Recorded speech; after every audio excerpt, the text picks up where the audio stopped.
first Assassin's Creed featured a large, open world where you tried to unravel the mysteries of the Templars in 12th century Jerusalem. It was a very ambitious title, but it did fall short of expectations due to a lot of repetitive gameplay. Ubisoft Montreal is back with a second Assassin's Creed tale. Once again, you play as Desmond, a descendant of a long line of assassins.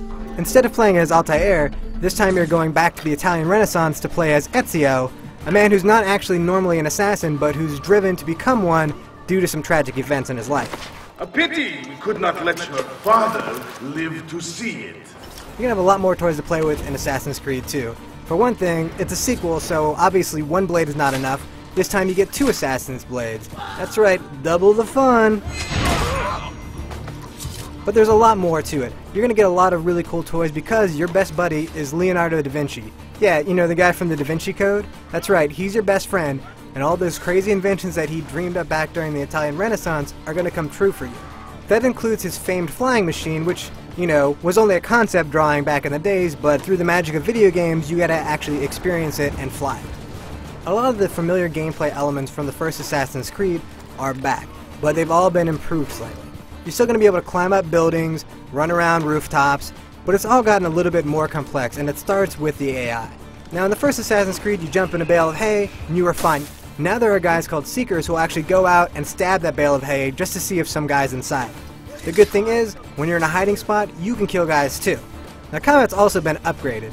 There are going to be different types of enemies, so it's not just like you're fighting the same people again and again with the same type of combat. It's going to be varied, and they're going to swarm you. Fortunately for you, you can take their weapons and use them against them.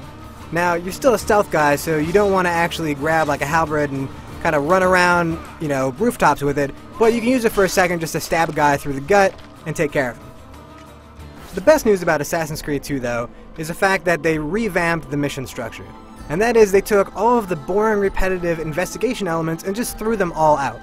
If you need to find information about where a target's going to be and when to strike them, it's just going to be a natural progression of the story. It's not going to be something where you have to sit on a bench and just eavesdrop on guys. It's going to be more action-oriented, and it's going to have a better flow to it. Enough! I yield! I yield! And we know for sure that this game is going to take place at least in Florence and in Venice. And the E3 areas were taking place in Venice. And of course, Venice is famous for its canals. So in Assassin's Creed 2, you're going to have the ability to swim. You're going to be able to get on boats. Hopefully you're going to be able to have epic gondola chases. But more importantly, because it's not set in ancient Jerusalem, the color palette of this game is far more interesting than in Assassin's Creed 1. As you can see, the E3 demo takes place during a festival. There's fireworks going off.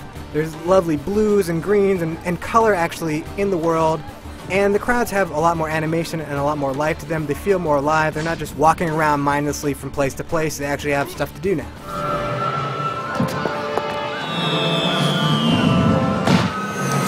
From what we've seen, Assassin's Creed 2 seems to have upped its game from the first one and addressed a lot of the problems that we had when it first came out.